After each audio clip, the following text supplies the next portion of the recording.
Les bouts de bois qui sont derrière sont des objets naufragés en quelque sorte. C'était des objets qui étaient échoués au bord de la Seine, là, juste en bas. Je les ai trouvés au milieu des... Bon, en bas, c'est quand même une scène très tas d'ordures. Avec, y a des rats vivants, il y a des rats crevés, il y en a qui ont de la peau, il y en a qui n'en ont plus. Beaucoup d'objets en plastique goudronnés. Et puis au milieu, il y avait ces bouts de bois-là. Mais en fait, ça correspond à une recherche sur à peu près environ 6 mois. Je les remonte sur mon dos, jusqu'ici, il y a à peu près 1,5 km. Donc il y a un côté un peu... la montée au calvaire aussi. Parce que je crois que faire ça, c'est aussi une montée au calvaire. Mais on n'y échappe pas, quoi, c'est comme ça. Je considère ça comme des pierres qu'on ramasse ou comme des... C'est tout. Je refais en fait... c'est un paysage à moi, un paysage personnel, voilà. Je me fais un paysage. Quand je regarde de la fenêtre et que je les vois comme ça sur un tas de terre... comme ça, un peu aligné, ça me plaît énormément. Ça me plaît beaucoup de les voir, quoi. Voilà. C'est tes voisins. Oui, un peu. Puis ça permet d'avoir... C'est à la fois mes voisins, mais c'est un écran aussi contre les voisins. Comme je n'aime pas les voisins, ça fait une espèce de clôture, en fait. Je fais une sorte de rempart par rapport aux gens. Je me protège, en fait, avec ça. Donc ça les énerve un peu de voir ça. Et je suis content qu'ils soient énervés de voir ça. Moi, je suis très content de les voir. Donc ça répond à un tas de nécessités. Qu'est-ce qui les énerve? Ils comprennent pas en fait ce qu'ils voient. Ils se demandent ce qu'ils voient. Donc c'est pas identifié comme... c'est pas du tout identifié comme des sculptures. Et c'est bien, parce que moi je veux pas que ce soit identifié comme des sculptures. Parce qu'ils ont une certaine idée de la sculpture. Ils ont une certaine idée de l'œuvre d'art, quoi. Donc, ça, c'est c'est l'inverse complètement pour eux d'une œuvre d'art. C'est quelque chose... Ils ont l'impression de voir, en fait, des poubelles accrochées. Par rapport à Rodin, effectivement, c'est quand même assez différent, quoi. Je déteste Rodin, et bon, bah... C'est vrai que ils ont peut-être ce malaise, parce que d'un seul coup, ils se retrouvent avec des matériaux qui n'ont pas l'habitude de voir quand ils voient des sculptures. Donc ils sont en présence de matériaux ou c'est peut-être aussi le fait que je parle de choses qui ressemblent peut-être confusément. Et d'un seul coup, ils l'ont vraiment en pleine face, hein.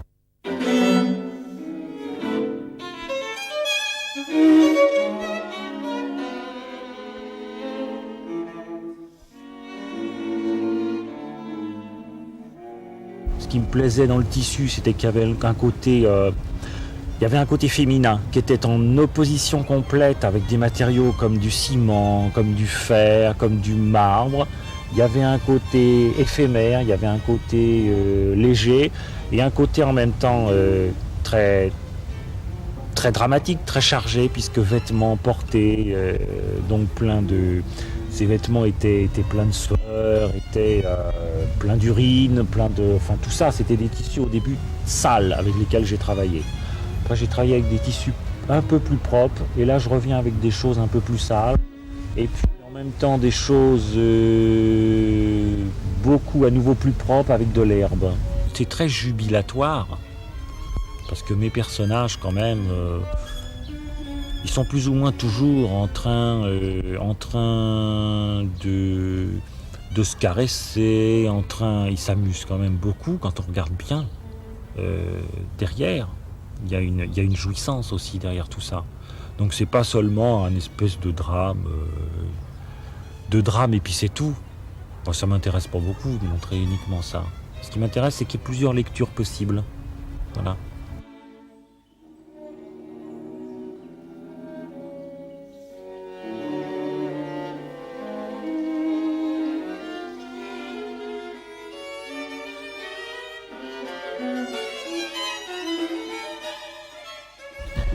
J'ai des collines inondées ou dans les marécages engloutis, on apercevait dans les fentes des rochers des corps encore jeunes qui dérivaient sous la pluie de novembre.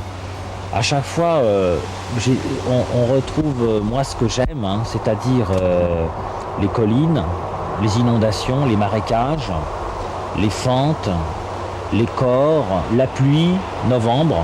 Bon, tout ça, c'est ce que tout ça. Il y a tout ça, j'aime beaucoup ça. Bon, ça, effectivement, là, il y a un petit côté, mais c'est pas de l'humour, c'est aussi très très proche de la vie. J'avais fabriqué comme ça un objet qui accumule comme ça des corps. Et puis j'ai appelé ça Il y a la queue aux toilettes.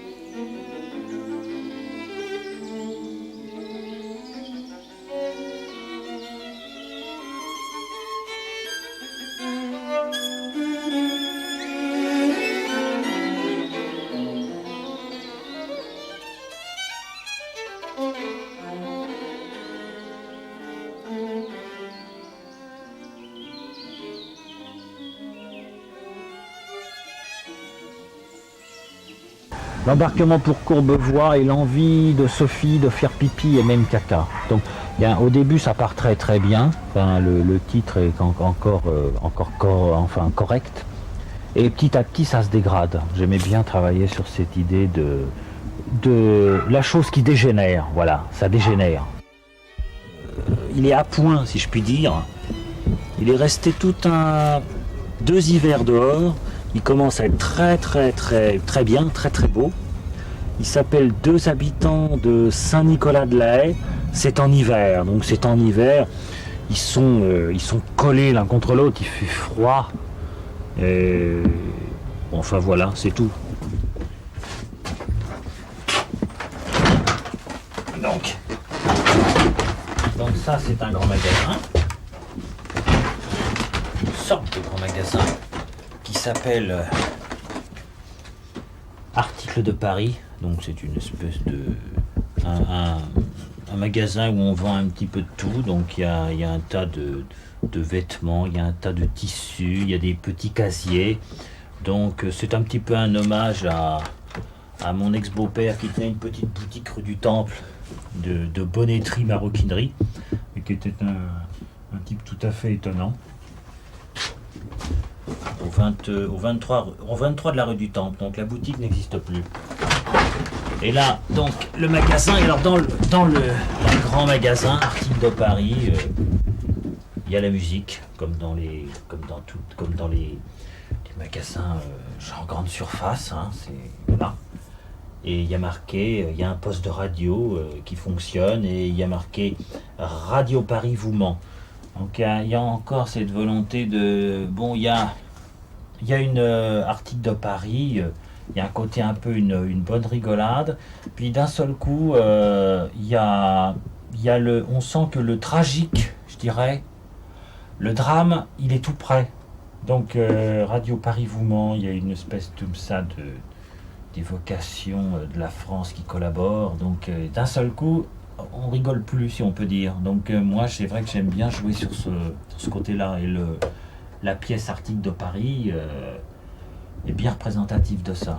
Il y a ça rigole, mais d'un seul coup, le rire est un peu... il y a un rire qui est angoissé, quoi. Voilà. À l'origine, c'est une brouette qui a appartenu à mon grand-père,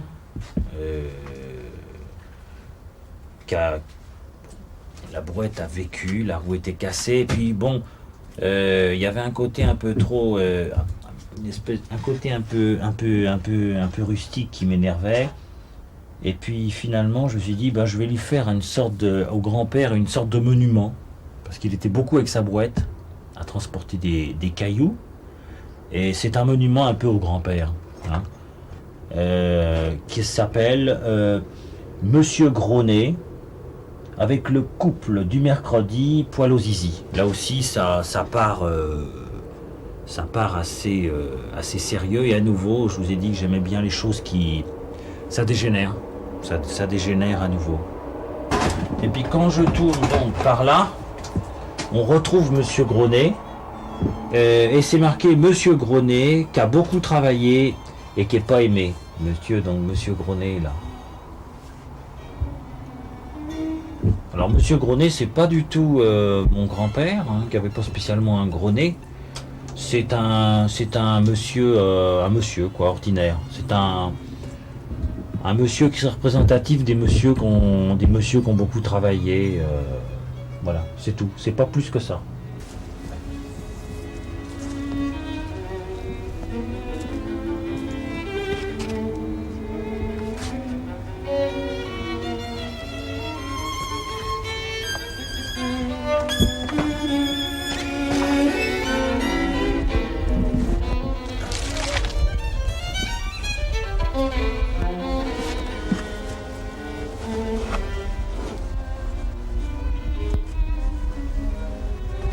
Moi, automatiquement, si je fais de ça, c'est parce que j'ai envie de le faire, mais c'est parce que je trouve que ce que je raconte là, je ne le trouve pas raconté ailleurs, enfin tout au moins pas de cette façon-là.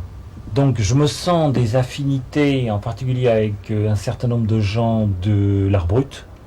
Et puis par rapport à la fabuloserie, il y a beaucoup de choses à la fabuloserie que j'aime beaucoup. Je pense au manège de Petit Pierre, je pense aux pièces de Podesta, par exemple, ou même Ratier, tout ça, c'est des choses très très belles. Donc moi je suis très très content d'avoir des pièces qui voisinent avec ces gens-là. C'est bien. Elles sont, moi je crois, bien à leur place, en fait. Voilà. Bon, c'est sûr que quand même, quand on met les choses à plat, moi j'arrive, j'ai eu hier quand même 47 ans. Bon, moi ce que je fais, ça se vend pas du tout, donc je les fabrique quoi qu'il arrive, parce que j'ai besoin de fabriquer ça. Je me soucie assez peu de savoir ce que ça va devenir, mais de temps en temps, c'est vrai que j'aimerais bien que ce soit un peu plus montré, et puis bon bah tant pis, et puis faut pas courir après ça, donc je suis pas du tout dans le système. Malgré moi, hein, j'ai fait aucun effort ni d'un côté ni de l'autre, hein, mais il se trouve simplement que ce sont des pièces qui sont difficilement comestibles. Les gens sont assez peu habitués, parce que des bourbonnais, on en rencontre une fois tous les 20 ans.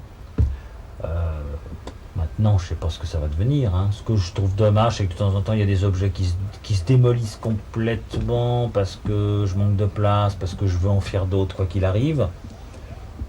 Tant pis, hein, c'est le jeu. En même temps, c'est très passionnant.